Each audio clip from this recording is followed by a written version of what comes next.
Hello friends, welcome to Keerthi's kitchen. మరొక tiffin రెసిపీతో మీ ముందుకు వచ్చేసాను. ఇది డిన్నర్లో కూడా చాలా బాగుంటుంది.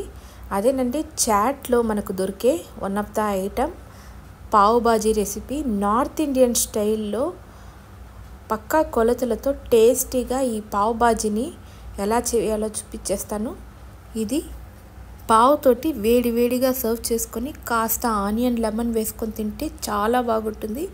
ఆలస్యం చేయకుండా వీడియోలోకి వెళ్ళిపోదాము. ముందుగా కుక్కర్ పెట్టుకొని 1/2 టీ స్పూన్ వరకు బటర్ వేసుకొని ఇక్కడ వెల్లుల్లి రెబ్బలను సన్న ముక్కలుగా తరుక్కొని వాటిని కూడా వేసేసుకొని ఆనియన్ ముక్కలు, క్యారెట్ ముక్కలు, టమాటా ముక్కల్ని వేసుకొని అన్నిటినీ ఇక్కడ మీడియం ఫ్లేమ్లో వేయించుకోవాలి 1 నిమిషం పాటు. తర్వాత బఠానీని కూడా 1/2 కప్పు వరకు వేసుకున్నాను. ఇక్కడ నేను కాలీఫ్లవర్ మరియు పొటాటో ముక్కలను హాట్ వాటర్లో బ్లాంక్ చేసి వాటిని కూడా యాడ్ చేసుకొని కాస్త సాల్ట్ వేసుకొని కాస్త వాటర్ వేసేసుకొని మూత పెట్టి కుక్కర్లో 4 విజిల్ వరకు ఉడికించుకోవాలి.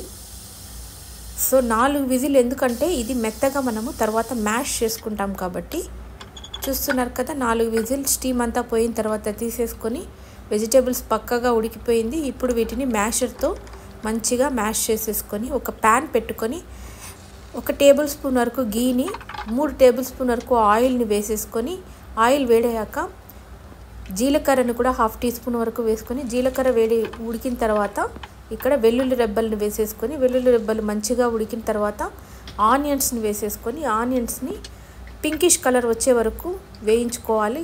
ఇక్కడ వేగడానికి సాల్ట్ను కూడా యాడ్ చేసుకొని ఇది వేగిన తర్వాత 1/2 teaspoon ginger garlic paste, టమాటా ముక్కల్ని కూడా వేసుకొని బాగా మిక్స్ చేసుకొని ఇప్పుడు పసుపును కూడా వేసేసుకొని ఒకసారి కలిపి మూత పెట్టి టమాటాలను మగ్గించుకోవాలి.